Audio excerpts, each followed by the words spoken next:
Okay, kids, here we are. I am in my garage on the sandbox, and we're going to take a look at what it's like to actually convert one of your crews. And I'm sure there are a million videos out there. I just thought I'd give a quick and dirty on what I thought, which was that the system is pretty interesting.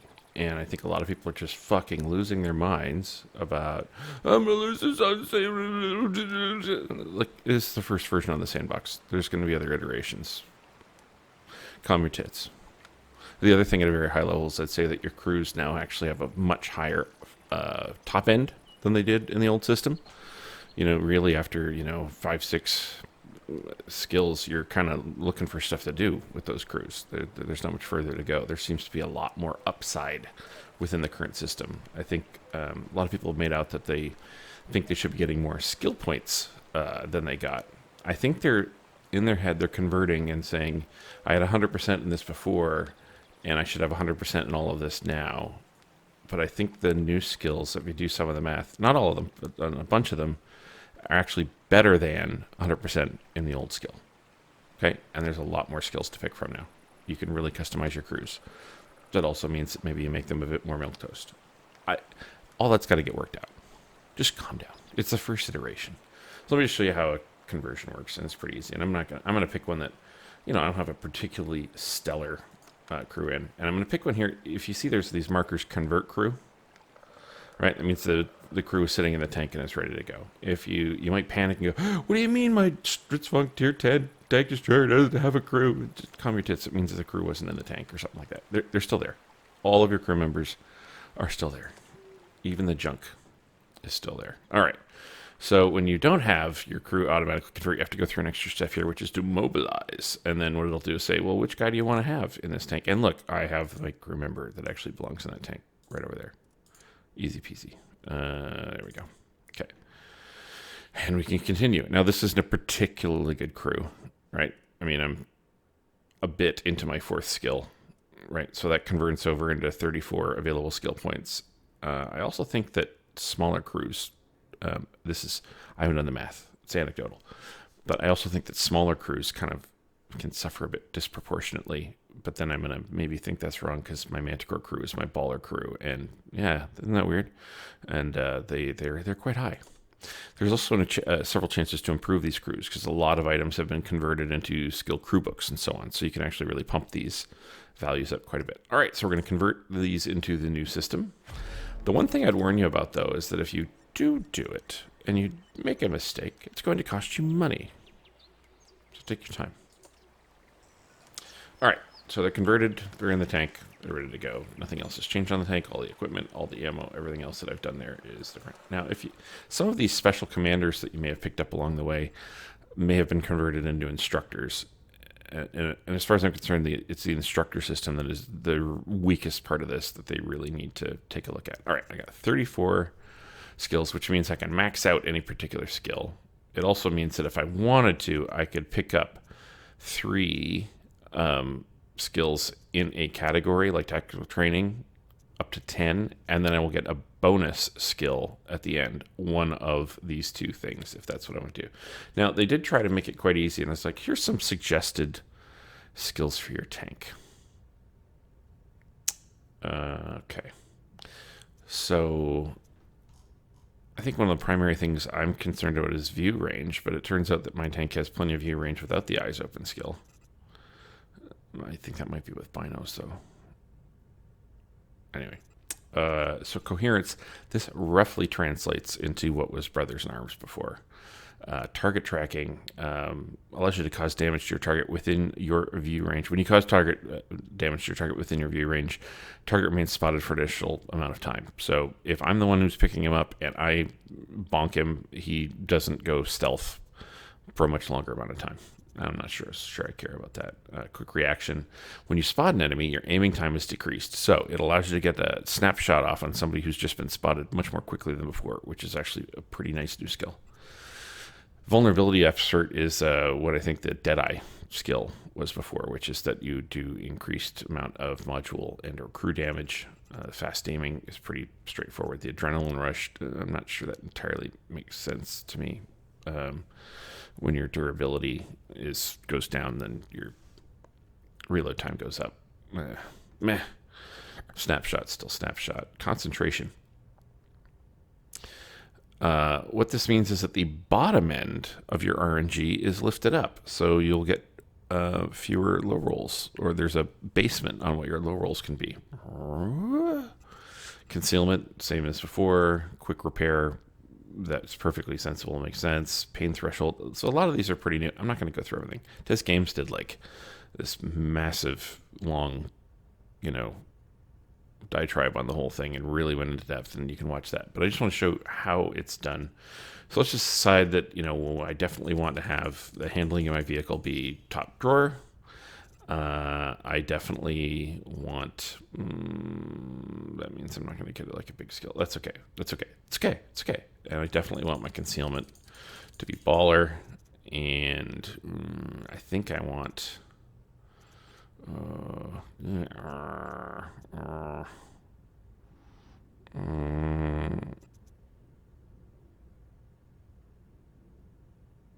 yeah, I think I want to be able to pick these people up off the... All right, then I got 4 that I can put anywhere. All right. Repairs can't hurt. Do I think I'm getting a 1-for-1 with my old tank? No. All right, so that's how you kind of pick one up and do it. Let me show you my Manticore, which I'm going to feature, which I actually feel really, really, really good about. My EBR is actually better than it was before too, which is kind of gross. In any case, here's my baller crew, so we can take a look at what's going on here. So I've actually sorted it out so it's more of an active scout, and I noticed that it's actually far easier to skill things up as an active scout as a passive scout. Okay, so in this case, I've actually got I do have 3 of the tactical training skills. So quick reaction, eyes open, rationing. And I got a couple bonuses here along the line. I've got these skills through my instructors, which is nice. This is through my instructor. You can tell by the blue number, right? And then I did pick up some driver training speed skills. So I actually have the active recon skill that will activate. So after 5 seconds after I start moving, my gun reload speed and view range are increased by 3%. So if you're a guy who's on the move, your view range and your reload speed go up. Interesting. Some of these actually pop with you when you light a first aid kit or repair kit. You don't even have to be damaged or hurt to actually hit that and then get that bonus, which is kind of interesting. And I've got this team spirit one, which is the amount of damage caused with my assistance is equal to or exceeds 75% of my vehicle's durability, my hit points. The level of vehicle handling is increased. So this actually is a bonus to my brothers in arms skill, right? My coherence skill, making everything on the tank work a little better when I've done more spotting. So I'm encouraged to go out and get more spotting. Crazy, no? Now, picking up these instructors, I'm sure the people are going to cover it better. I thought this is probably the turdiest part. So you go pick an instructor, and they may have a bonus like to crew experience, and they seem to be like big instructors get plus 20%, and not as good instructors get plus 10%. And then you pick a category, like you pick one of these tactical training, gunnery training, tactical training, and then we're giving roles and says, he's got these 2 skills, plus 2 on one and plus 1 on the other, at random, and then it'll give you 3 choices. You have this random choice, or this random choice that we got for you. And it may not be anything you wanted, or it might not be the 2 things that you want. And I think they really need to work on that level of RNG for something that important. I think it's just going to rub people the wrong way. And it's definitely something I would be looking for them to do. But when I take a look at my Manticore here, I've turned it into an active scout. It's now much better on the move than it ever was before. The crew, I think, is actually more powerful than it was when it had its 7 skills. So that's anecdotal. And I've played 4 or 5 games here on the sandbox, and I have to say, it feels like it's playing a ton better. It's faster. I'm picking people up. My gun handling is better. I'm a lot happier being able to play this either passively or as an active scout. It was never a good active scout, but I'm feeling much better about its ability to play as an active scout in the new system. So anyway, we can take a look at some gameplay and see how that goes. Blah, blah, blah, blah, blah, blah, blah, blah, blah, blah, blah, blah, blah, garage, blah, blah, blah. Alright, let's see how this works in action. So, I already have this need for speed buff that's popped up in this tank. So, when you get to 40 kilometers an hour, dispersion during movement, hull traverse decreases. And then I've got my active recon going, which means after I start moving, my reload speed and view range are increased until I stop. So one of the things I found, too, is that you can seesaw a bit and keep that active, which is kind of interesting. Alright, so I'm going to... Of course, the EBR is going to snapshot me with heat. You know, it is the sandbox server, so it's going to be unlimited heat from here on in. That's fine. That's fine. That's not how I do things. That's fine. Alright, so... I know that I do have a bunch of mediums coming up behind me, but right now I'm scared. And I did take an aggressive line. I did want to get to this point. I did take the hit from the EBR, and I'm kind of surprised he's sticking around, and now he's taking a pounding. Okay. So, now this leopard's dumb because he gets right up on top of the hill there. And I noticed that it seems like a lot of these guys are trying to be, they're pretty aggressive. So I'm going to be aggressive too. And while they're all popped behind there, oh, I didn't know there was a patent up there, but I did spot him, which is cool. And he's punished, which is cool, but I'm punished by the STB-1. But anyway, I did want to get up here into these bushes, so that I can try and keep sneaky spots along the side here. So I do have this tank set up to get a bonus for assistance. So there's a benefit I can get if I get assistance, like 75% of my tank's durability, and then I get a bonus to the handling, kind of like a BIA bump. Alright, so I'm already at 2,763 damage. These Russians play aggressive. I like it. And they're rushing this hill. And there's just death and carnage, so it's 2-1 here. And the Artie's playing smart, and he knows I'm in these bushes here somewhere, so he's just pounding away at the space. But I also notice it could have been that I'm getting tagged because the leopard was actually spotted being there, and he tucked in right behind me. The prick. And he's firing. The prick. You know, and I don't know how secure he's being, but in any case... Artie's firing at us, and I'm going to say it's his fault. I'll say it's his fault. Alright. So, let's see if I can keep the angle on these boys. Maybe get double bushed. Maybe put one into the STB. Yeah, we got them destroyed. So they got that target tracking, too, which means when you do damage to people, they'll stay spotted for much longer than they would ordinarily, which is pretty cool. Now, I've got so much spotting here that I've activated this perk, which is the Team Spirit, which is the one where if you have 30 points in a particular category of skills, you actually get this benefit of vehicle handling, and it can stack up to 3 times. I'm up to 2 right now, so that's 2 times for the game. I'm getting a bonus to the handling. Alrighty. I kind of like how these perks do pop up and display, and I think it's an interesting new element to the game. I think that there's some of these skills that are just, look at this burn. I got the, whatever the Deadeye equivalent is at 10. I hope that helped. Alright. But we're stacking up pretty well here. I have to say that it really did allow me to turn this Manticore from a passive scout only into something that I think could be more of an active scout, if not an actual combat tank. So on some of my other tanks that I've done, I think it's diminished them somewhat. The top end, it appears, is a lot greater on skills now. So your crews can actually get better than they were before, but chances are most of them are going to take a bit of a dip compared to where they were before. You know, it's not going to be incredibly equivalent. But I really want to do the math on it. I hope somebody does the math on it so I don't have to. But I think like a 10 in a particular skill might actually be a bit higher than what 100% was in the old equivalent skill. But I can't prove that. I haven't done the math. It just seems that way. There's also so many more skills to pick from. And you can really stack up and make some crazy, you know, DPM improvements in your tanks, which could be a bit nutty and really make the game far too fast. It's really, as far as I'm concerned, a bit too fast already. Game's over pretty quickly. This one certainly isn't taking too long. So, out of all those mediums, only the E50M that buggered off actually lived. Look at this graveyard. Look at this graveyard. Holy crap. And then the only thing I really hate about this tank, well, okay, it doesn't carry enough ammo. That often isn't a problem for me. I don't usually fire off. I have run out of ammunition in this tank, but I don't usually run out of ammunition in this tank. But it's certainly possible. The thing that really annoys me is how crap the elevation is. And you're going to see where I'm just losing out on shots just because the ground isn't as flat as a pool table, I can't actually lift the gun up. It's like this tank is a 51-year-old middle manager at the, whatever company, and he can't quite get it up to where he used to. Mere coincidence I'm saying that, my being 51 and all. Okay. So I stacked in nearly 3k damage. I think that's actually all I can do, because when I do... No, yeah, I think it is all I do on the damage front.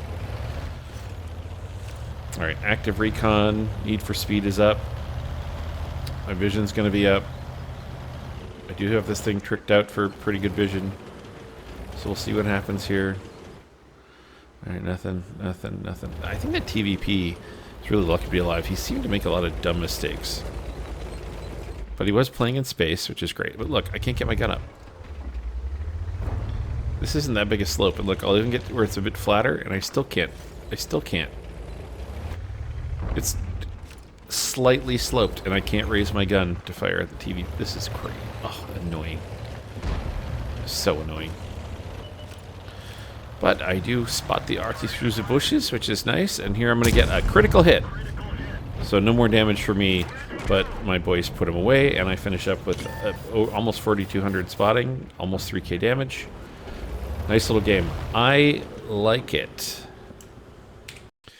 So I picked up a first class in this match. I don't know how that equates on a sandbox, to be quite honest, but I did all right in this game. I did tap out 3 tier 10 mediums, which is good. I did do a fair amount of damage for what is widely regarded as a fairly passive tank, although I do think it has a nice gun with almost no ammo. I certainly think that burning down that Object 140 helped a lot and was fun. And I pick up a spotter badge, which is all right, and a pretty good haul of experience. Okay, so I come out top on experience, and I think I'm number 2 on damage, with our Death Star actually coming in top 5,300 damage.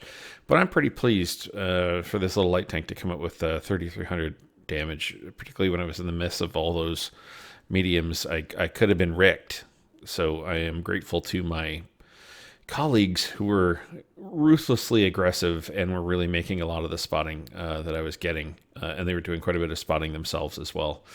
That was actually a pretty fun game, and a real test, I think, for how differently the Manticore is going to play in this new system.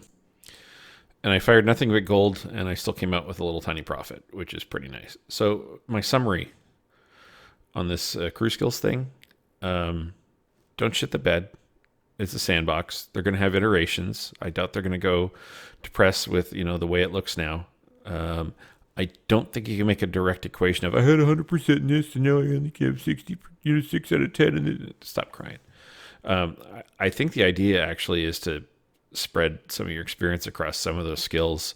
They may not seem quite as good. I haven't noticed in all my tanks a huge difference in the gameplay. As a matter of fact, with all the little perks that they have going on in there, I seem to, have the experience that things are a bit better in some ways. I had a E50M RAM in a game after this that was disgusting with that new skill. Absolutely disgusting. I've never had an E50M RAM kill like that ever. It was revolting, and I can hardly wait to put that crew in my Panzer 5.4 and see what that turns into. So wait for the iterations. Don't get too torqued up about the conversion rate. You're getting things as well as they're taking things. It's going to balance out. There might be a few things that are annoying. The instructors is really poor. They need to fix that stat. That is terrible. There's way too much RNG in that. I would hate to see things that I worked hard for, paid for, get converted into a toss of the dice and something that may not suit my vehicle. That would be unbelievably fucking horrible as far as I'm concerned. So more to come. I would have to say it's a really interesting first effort. I think it's a really good idea, and I think that they have a lot of work to do to make it more palatable. But I think they're on the right track. There's just some pretty big stuff to fix, and I can hardly wait to see what the next iteration brings. Anyway, everybody take care of yourselves. Stay home, wear a mask, wash your hands, behave, and I'll talk to you later.